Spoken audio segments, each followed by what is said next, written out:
Good day, this is Doc Rolly and welcome to my channel and welcome to Poultrypreneurship.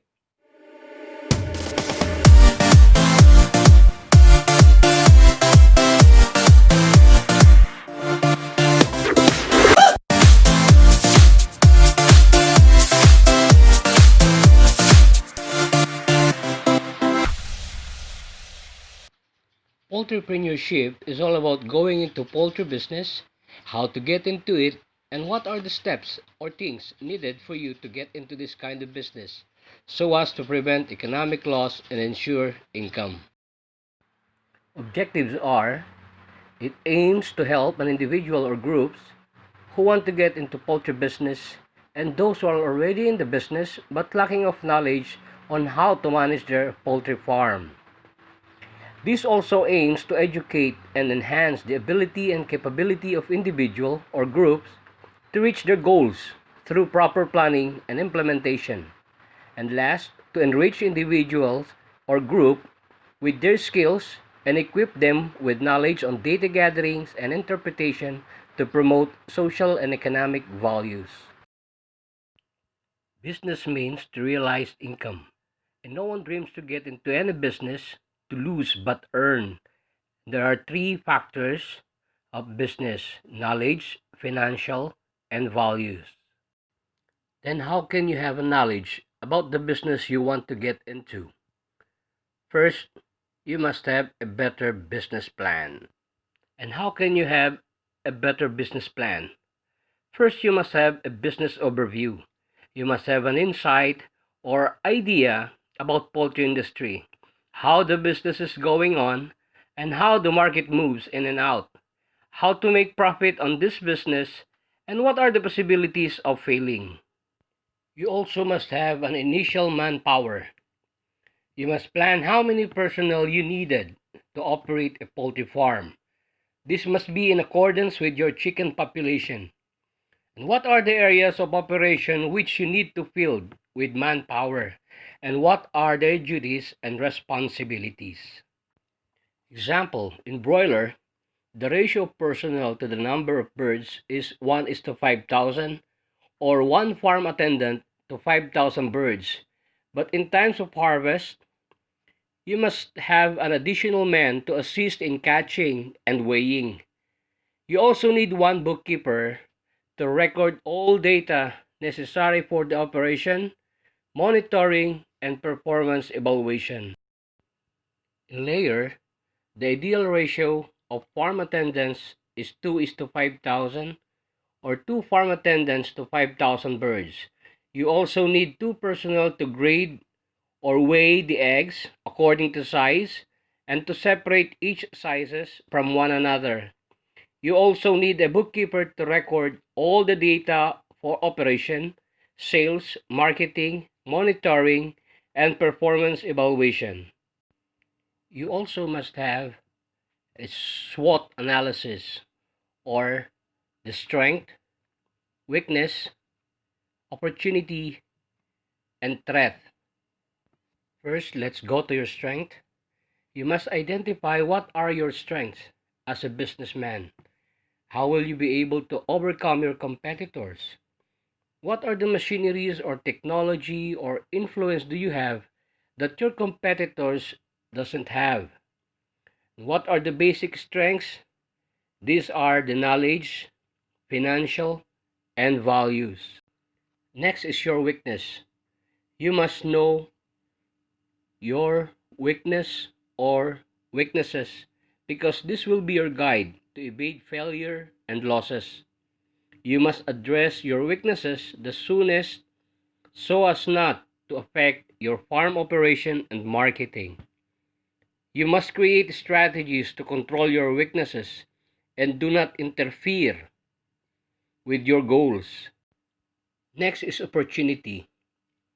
Identify all the opportunities you see that drives you to get into poultry business, like opportunity on market.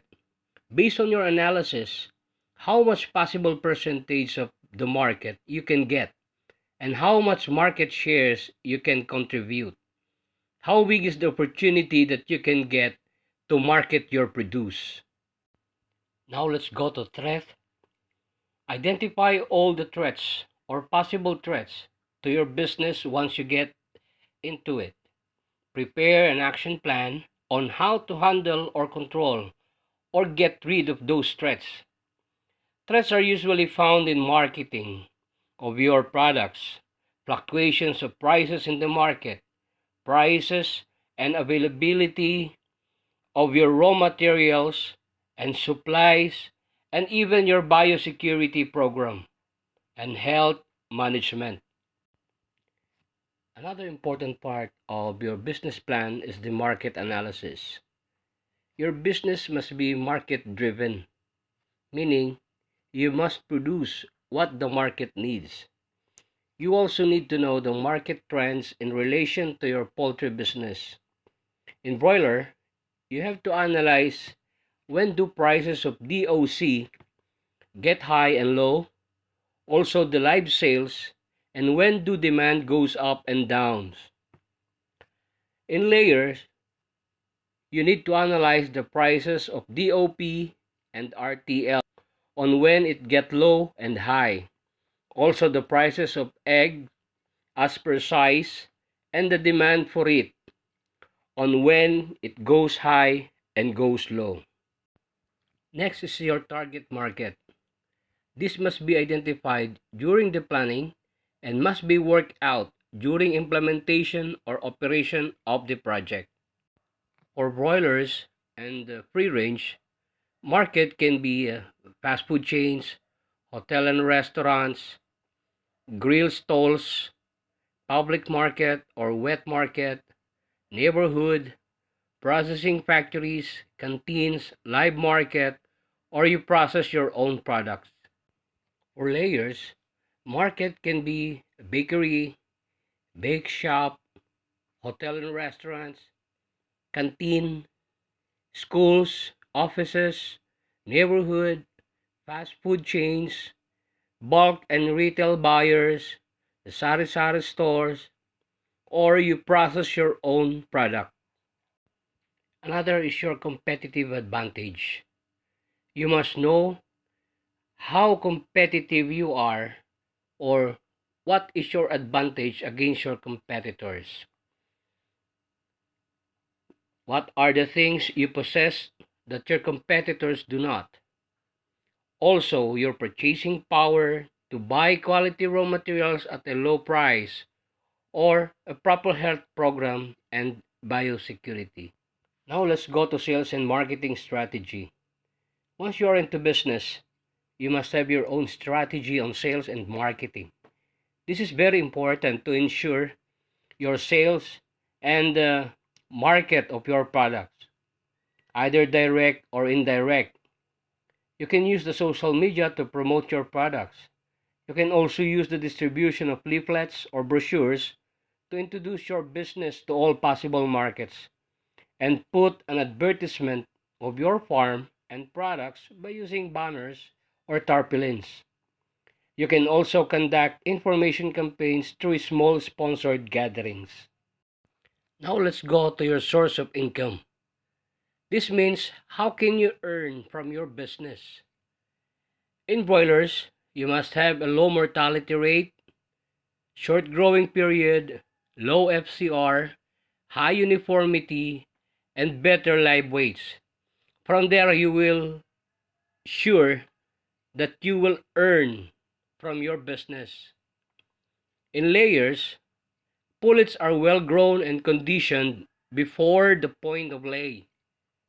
Egg production must reach the peak of 90% to 97%. You must also have a low mortality rate, a minimal culling, good quality eggs, especially the yolk. It must not yellow or pale yellow in color. It should be tangerine or darker in color. Eggshell should be thick. You must have less soft-shelled or shellless eggs and less cracked eggs. Now let's go to sales forecast. This is a sales projection performed prior to selling and marketing of your products. In broilers, you must project how many birds for harvest that will weigh higher at the time of harvest or market age. In layers, sales forecast must be done on a monthly basis based on daily production. As to the number of eggs per sizes, it can be based on the age of the hens and in previous egg production data. Sales forecast must not exceed plus or minus 5%. And the last for the business planning is the pricing strategy. This must be based on your production cost per kilo live weight in case of broilers and per egg in case of layers. So it is important for you to know your production cost so you can make adjustments on prices or put a price ceiling or benchmark or break even. Prices can be differ according to the number of birds being bought by the buyers in case of broiler. In layer, it can be based on the number, whether in bulk or in retail, or number of trays to be bought by the buyers. It also depends on the sizes being bought. So that's all for the first part. Wait for the second part of this video, and don't forget to like, share, and subscribe, and hit the bell at the bottom so you will be updated on the next video.